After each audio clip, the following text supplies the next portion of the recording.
Hello साथियों, एक बार आप सभी का पुनः मेरे YouTube चैनल हिंदी अभिव्यक्ति रघुवीर सर में स्वागत है।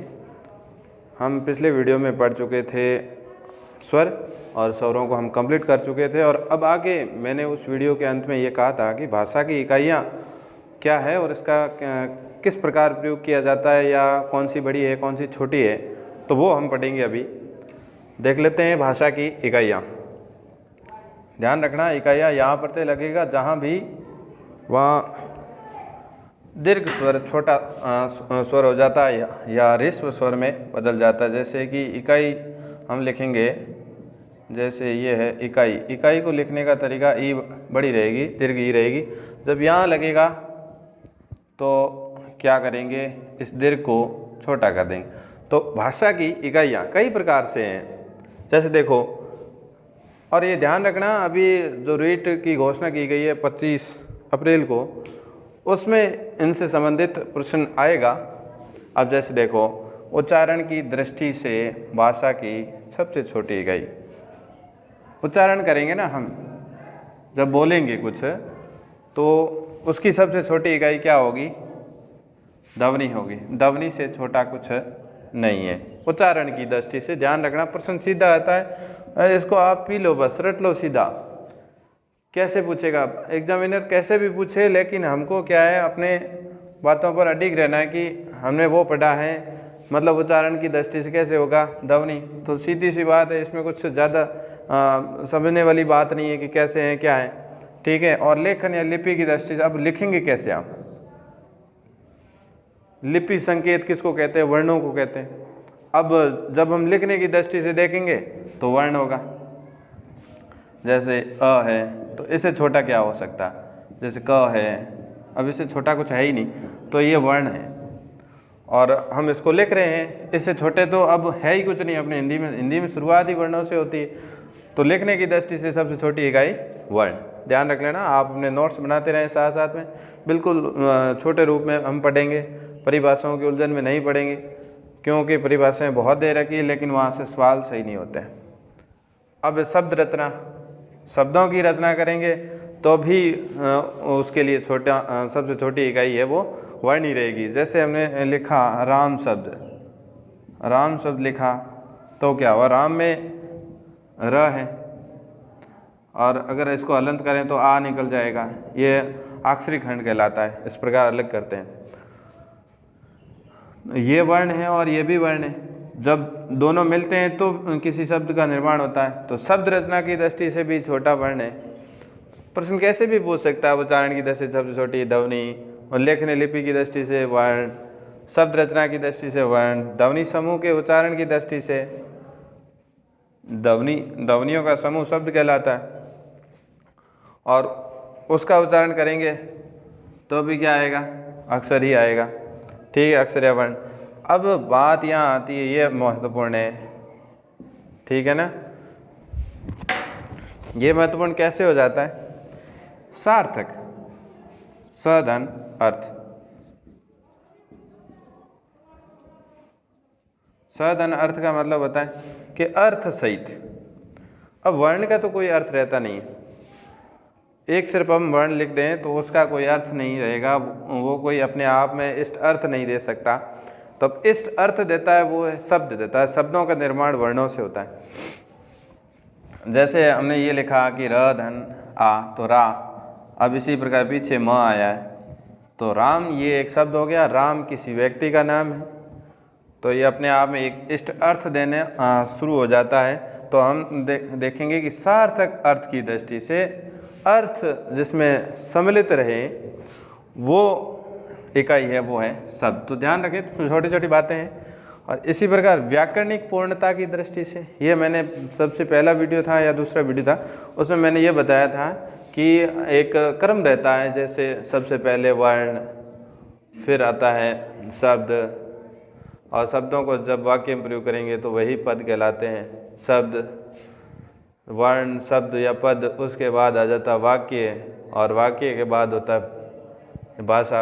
अपनी जो भाषा होती है, भाषा से पहले का पद वाक्य, और भाषा का आधार है वो वर्ण होता है। तो हमने समझ लिया है कि भाषा की सबसे बड़ी इकाई अपन कहें या व्याकरणिक दृष्टि से पूर्ण इकाई है वो है भाषा, नहीं वाक्य, सॉरी। और वाक्य के माध्यम से जब अनेक वाक्य जब लिखे जाएंगे तो वो एक भाषा के रूप में हमारे सामने आएगी। तो ध्यान रखें, व्याकरण की दृष्टि से पूर्ण इकाई कौन सी है, वो है वाक्य। अब बात आ जाती है महत्वपूर्ण, ये है कि मैंने यहाँ आपको विशेष अलग से बताने के लिए लिखा है कि भाषा की सबसे छोटी इकाई, और सबसे छोटी का अर्थ है लघुतम इकाई, वो है ध्वनि। ध्यान रखना, और ये उच्चारण की दृष्टि से ये भाषा की सबसे छोटी इकाई है, ध्यान रखना। लघुतम इकाई जो है ध्वनि, और पूर्ण इकाई है वो है वाक्य। तो ये है हमारी भाषा की इकाइयाँ, और आप चाहें तो स्क्रीनशॉट ले सकते हैं।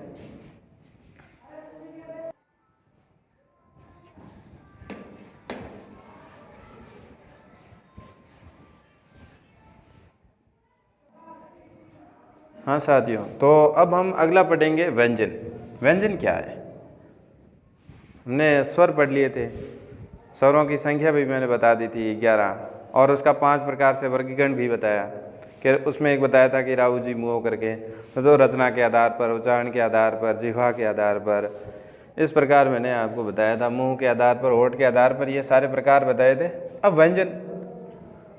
व्यंजन जो कैसे वर्ण कहलाते हैं? परतंत्र वर्ण कहलाते हैं, या इनको ऐसे कहें कि परतंत्र उच्चारण होता है इनका। तो परतंत्र का मतलब है दूसरे के सहारे से, जिसमें दूसरे की सहायता ली जाए, ऐसा उच्चारण परतंत्र उच्चारण होता है।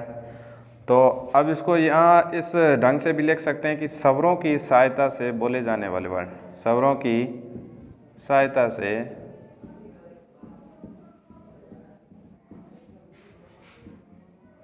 बोले जाने वाले वर्ण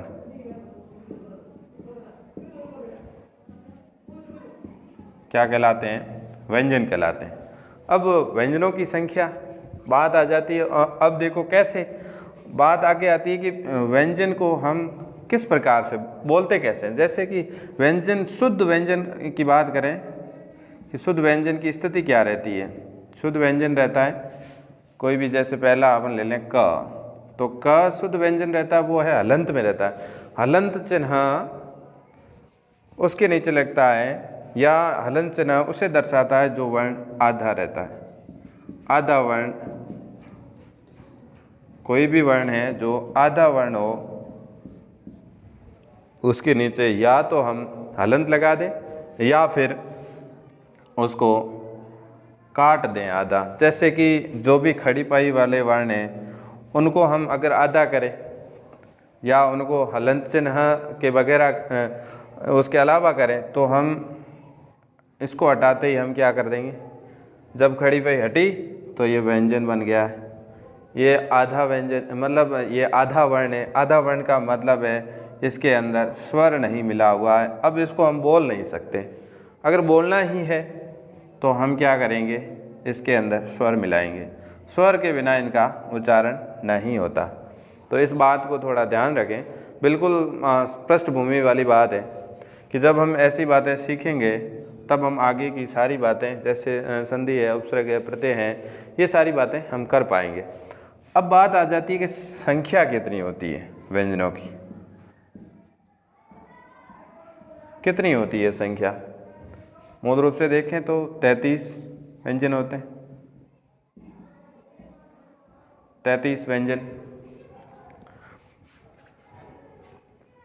33 व्यंजनों में जैसे सबसे पहला होगा वर्गीय व्यंजन। वर्गीय व्यंजन का मतलब है हमारे हिंदी के अंदर जब वर्णों की बात करते हैं तो उसमें वर्गीय व्यंजन 5 हैं। कितने होते हैं? 5। अब 5 कैसे? जैसे किसी को क्रम याद नहीं रहता है तो उनको सबसे पहले ये बताना चाहता हूँ कि क च ट त, क च ट और त प का क्रम याद कर लें। जब हम अगर ऐसे याद करेंगे तब हमें एक तो क्रम याद रह जाता है, जब छोटी क्लास में थे तो सर पूछते थे कि भाई क्रम कौन सा होगा, तो कभी ट ऊपर चला जाता, कभी त नीचे आ जाता, इस ढंग से हो जाता। ऊपर नीचे का क्रम अगर गड़बड़े नहीं या इसमें कुछ दिक्कत ना आए तो आप कचट टापा करके इसको याद रख लें। और यही हमारे वर्गीय व्यंजन है, 1 2 3 4 और 5। अब 5 वर्गीय ये वर्ग हैं और इन पांचों के पीछे 5 बनाते, जैसे क ख ग ख अंग, ठीक है। इसी प्रकार च छ ये है पूरे। इसी प्रकार इसमें भी यही 5 होंगे, तो 5 × 5 बराबर 25 वर्गीय व्यंजन है। ध्यान रखें 25 वर्गीय व्यंजन होते हैं। और 25 वर्गीय व्यंजन के बाद क्या आता है, अंतःस्थ व्यंजन आते हैं। अंतःस्थ व्यंजन ये क्या होते हैं? अंतःस्थ का मतलब है ऊष्म व्यंजन और स्वरों के जो मध्य की स्थिति रहती है, जैसे ऊष्म अंतःस्थ के बाद आते हैं, और या यूँ कहें वर्गीय व्यंजन और ऊष्म व्यंजनों के बीच की स्थिति होने के कारण इनको अंतःस्थ व्यंजन कहा जाता है। और एक दूसरी बात और भी है जिसको अर्धस्वर भी कहा जा सकता है। अर्धस्वर में वैसे मुख्य रूप से 2 होते हैं, एक है य और एक है व। ये सारी बातें मैं अभी आपको बाद में बताऊंगा। इसके 2 वर्गीकरण होते हैं व्यंजन के, एक उच्चारण स्थान के आधार पर, एक प्रयत्न स्थान के आधार पर। जब वो पढ़ेंगे तब इसको और आसानी से हम पढ़ेंगे, लेकिन अभी तो मैं सिर्फ आपको बिल्कुल छोटा सा रूप बता रहा हूँ। अंतःस्थ व्यंजन या अर्धस्वर। अंतःस्थ में य र ल व, ध्यान रखना ह या नहीं है, बोल में कहीं आ जाए तो इस बात का थोड़ा ध्यान रखें। फिर है ऊष्म व्यंजन। अब ऊष्म व्यंजन इसका नाम क्यों पड़ा, ये बात भी सही है, क्यों?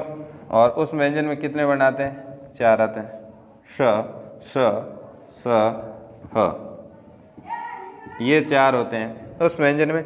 और जब हम इन वर्णों का उच्चारण करते हैं तब हमारे मुंह के अंदर घर्षण की स्थिति ज़्यादा रहती है, और इसी से जो मुंह से जो हवा निकलती है, आगे हैं उस व्यंजन की बात हो रही थी। जब हवा के मुख्य विवरों मुंह के मुख्य विवरों से जब निकलती है हवा, तो वो थोड़ी गर्म हवा होती है, और इसीलिए गर्म या ऊष्म एक ही चीज़ है, और इसीलिए इसका नाम पड़ गया ऊष्म व्यंजन।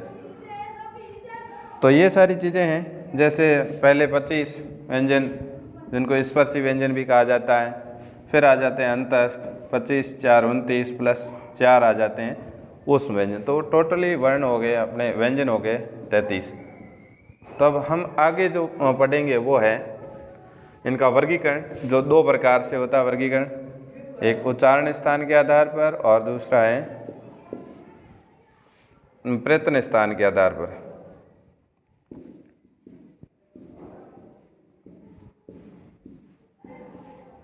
तो ये 2 प्रकार से वर्गीकरण, और सीधा सीधा सवाल पूछा गया है और पूछे जाते हैं, और ध्यान रखना इन बातों का। जो अब आप स्क्रीनशॉट लेना चाहें तो ले सकते हैं। अब हम आगे पढ़ेंगे व्यंजनों का वर्गीकरण।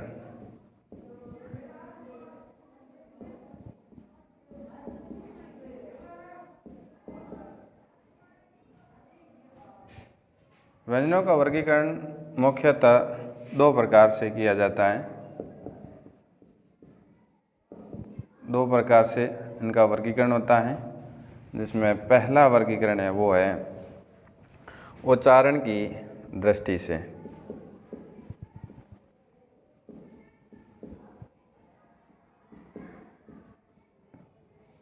उच्चारण की दृष्टि से व्यंजन का वर्गीकरण। अब इसको अगर हम आगे बांटें तो ये 8 भागों में, इसके 8 भाग किए जाते हैं। संख्या पूछी जाती है कितने भागों में बांटा जाता है, तो 8 भाग में। तो सबसे पहला है वो है स्पर्शी। क्या कहेंगे? सबसे पहला स्पर्शी व्यंजन, जिसमें क से म तक जो व्यंजन होते हैं, या इनको कहें अपन वर्गीय व्यंजन, क से म तक, या इनको हम कहेंगे वर्गीय व्यंजन। ये व्यंजन है स्पर्शी या वर्गीय व्यंजन जो क से म तक रहते हैं, इनकी संख्या टोटली 25 हैं। अब बात ये आती है कि इसमें स्पर्श होता है, लेकिन साथ साथ में क्या है, एक बात और ध्यान रखना, स्पर्शी अब याद करना सीधा आपको, क से म तक है वो 25 व्यंजन है, वो स्पर्शी कहलाते हैं या वर्गीय व्यंजन कहलाते हैं। अब इसी के अंदर एक प्रश्न और है कि मूल स्पर्शियों की संख्या कितनी होती है। मूल स्पर्शियों की संख्या कितनी होती है, तो अपन बताएंगे 16। वो ये है कि मूल स्पर्शी जो 16 है उसमें एक तो जो च वर्ग है और दूसरी बात है इसमें नासिकीय व्यंजन जो हर वर्ग का 5वां वर्ण होता है। नासिकीय व्यंजन इनको क्या है, इनके अंदर जोड़ा नहीं जाता है।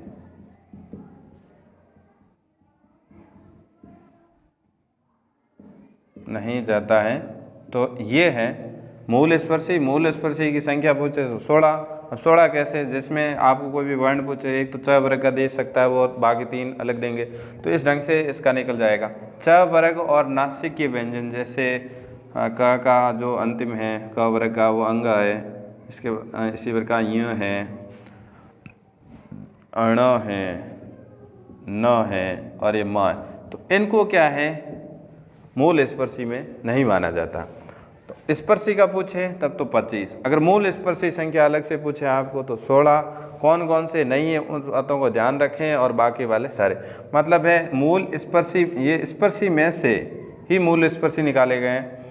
अब बात ये आती है कि जो 9 वर्ण आ जाते हैं, जैसे कि 5 ये हो गए और ये च वर्ग वाला च स ज झ, ये जो 4 हैं, ये 4 और ये 5, टोटल 9 निकाल दो, और 9 जोड़ दो तो स्पर्शी में आ जाएंगे, और 9 निकाल दो तो मूल स्पर्शी में आ जाएंगे।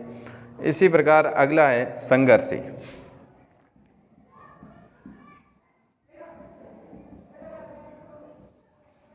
संघर्षी को देखें, इसमें स्पर्श का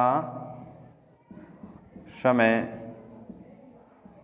अधिक होता है, स्पर्श का समय अधिक होता है, तथा जो बाद वाला भाग है, बाद वाला भाग संघर्षी होता है।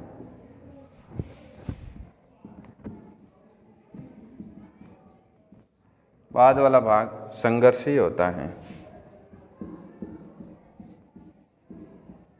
तो अब देखें कि वो कौन कौन से वर्ण हैं जो संघर्षी हैं। इसमें स, स, श और ह कहने का मतलब ये ऊष्म व्यंजन तथा विदेशी वर्ण जो है ख, ज और फ,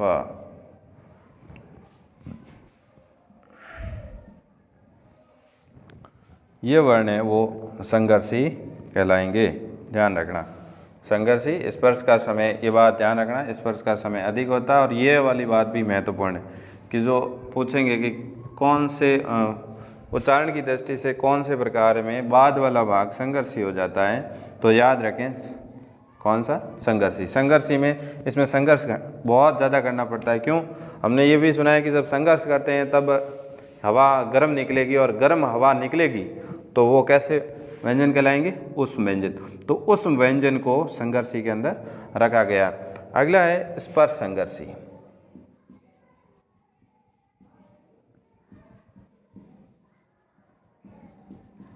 स्पर्श संघर्षी में हमने क्या देखा कि जब मूल स्पर्शी में हम जो वर्ण निकाल रहे थे, जैसे च वर्ग है,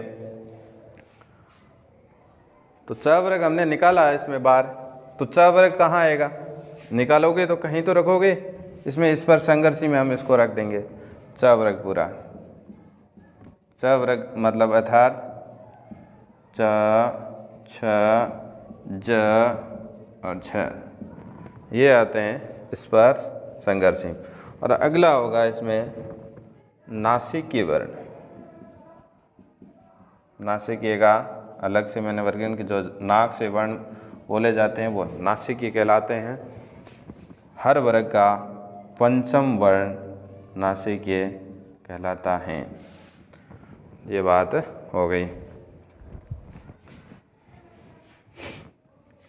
तो आप स्क्रीनशॉट खींच लेना, मैं अभी इसको साफ कर रहा हूँ।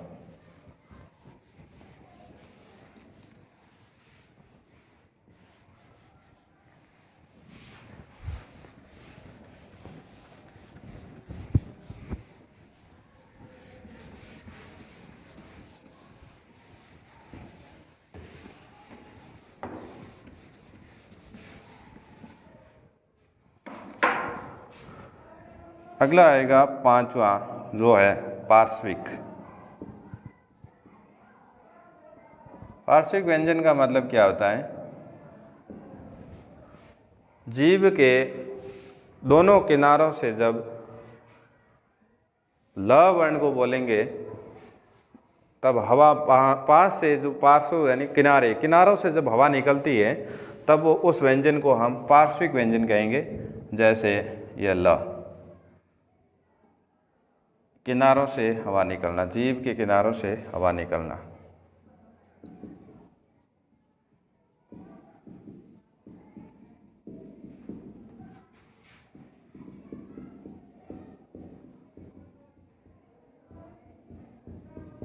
जीभ के किनारों से हवा निकलना या पार्श्व से हवा निकलना, तो ऐसा वर्ण है जो है ल। और वैसे सीधा पूछा जाता है, कोई परिभाषा कोई पूछता ही नहीं है। वैसे पूछेंगे कि ऐसा कौन सा व्यंजन जो वार्षिक है, तो वार्षिक ल है।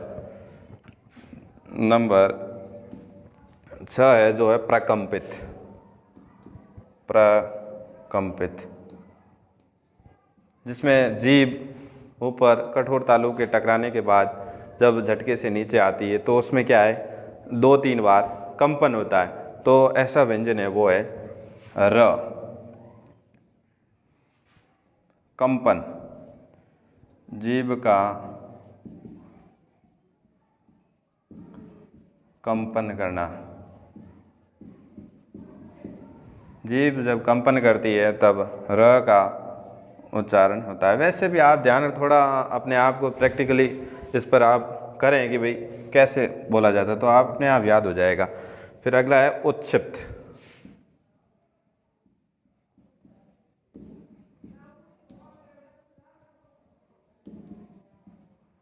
उत्क्षिप्त व्यंजन को ताड़न जात भी कहते हैं, साथ साथ में द्विस्पृष्ट भी कहते हैं।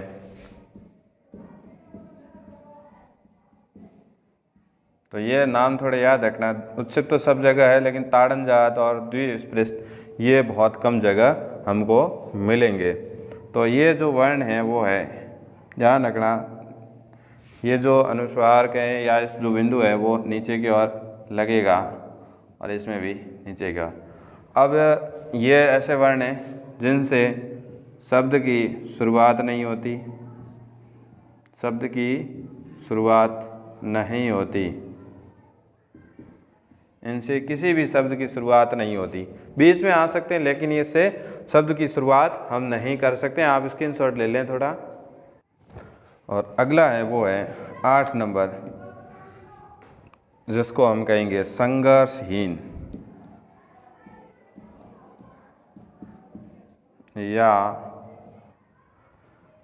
ईषत् स्पृष्ट। ईषत् स्पृष्ट।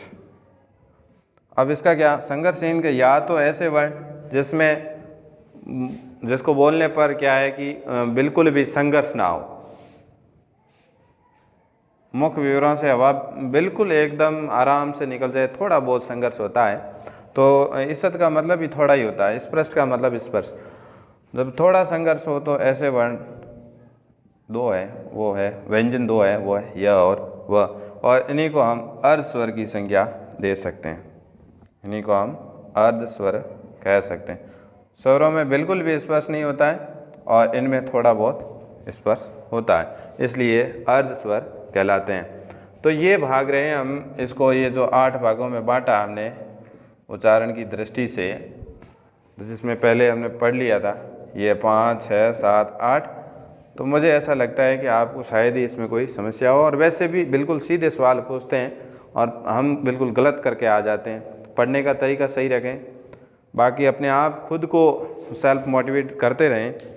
और कभी कभी और कई बच्चे होते हैं जो अपने आप को पढ़ते पढ़ते इस प्रकार की स्थिति में ला देते हैं, आगे जो आने वाला समय होता है वो आपके लिए ठीक नहीं रहता है। तो आप एक तो ये ख्याल छोड़ दें कि मैं इस परीक्षा को पास कर पाऊँगा या नहीं कर पाऊँगा, ऐसी कोई बात नहीं है। और या फिर ऐसा भी सोचते होंगे आप कि मेरा दिमाग दूसरों से ठीक नहीं है या फिर मुझे कम याद होता है, ये भी बिल्कुल भी धारणा सही नहीं है, क्योंकि भगवान सबको बराबर दिमाग देता है। और अब ये बात ये रही कि आप एक किताब को कितनी बार पढ़ते हैं। और जब मैं सेकंड ग्रेड में सिलेक्टेड हुआ तो मैंने कम से कम एक ही किताब को 10 बार पढ़ा। आप ऐसा कर रहे हैं और फिर भी आप ये कह रहे हैं कि मुझे याद नहीं हो रहा, तो फिर आपको क्या है कि थोड़ा तरीका चेंज करने की कोशिश करनी चाहिए। आप अपनी जो पढ़ने का तरीका है, किताब को किस ढंग से पढ़ते हैं, ये सारी बातें बहुत मैटर करती है। एक परीक्षा में आप सफल होंगे तो उससे पहले कुछ रणनीतियाँ बनानी होगी। और मैं आपको मोटिवेट करूं, ठीक है, बेहतर है, ये बाह्य अभिप्रेरणा का एक अंग है, मैं आपको कर सकता हूं, लेकिन आपके अंदर जिज्ञासा होनी चाहिए, ललक होनी चाहिए कि मुझे इस एग्ज़ाम को पार करना है। अगर आप एग्ज़ाम हो सकता है 1-2 पॉइंटों से आप रह जाते हैं, तो भी उस बात का इतना गम नहीं होना चाहिए कि मैं ये रह गया। या फिर हमारे एक मित्र थे, उन्होंने बहुत अच्छी सलाह दी थी कि हम पहली बार आए रीट में और तैयारी करने लगे, तब उन्होंने कहा कि मारवाड़ी में कहा कि गुदड़ियाँ उठा के मत जाना, रीट में नहीं हो तो कोई बात नहीं, आप क्या हैं लगातार प्रयत्न करते रहें। और उसी के बाद हमने वापस सेकंड ग्रेड की तैयारी की और अच्छे रैंक से पार किए। ऐसी कोई बात नहीं है, आप भी अच्छी मेहनत करें और अपना शेड्यूल रखें। एक अच्छा शेड्यूल अच्छा रखोगे तो सफलता निश्चित रूप के आपके कदम चूमेगी, इसमें कोई दो राय नहीं है। बस आप हमारे अंदर एक जिज्ञासा होती है किसी भी चीज़ को प्राप्त करने की, वो हमेशा बनाए रखनी चाहिए। और आगे का सोचोगे तो मेरे हिसाब से ये ठीक नहीं है।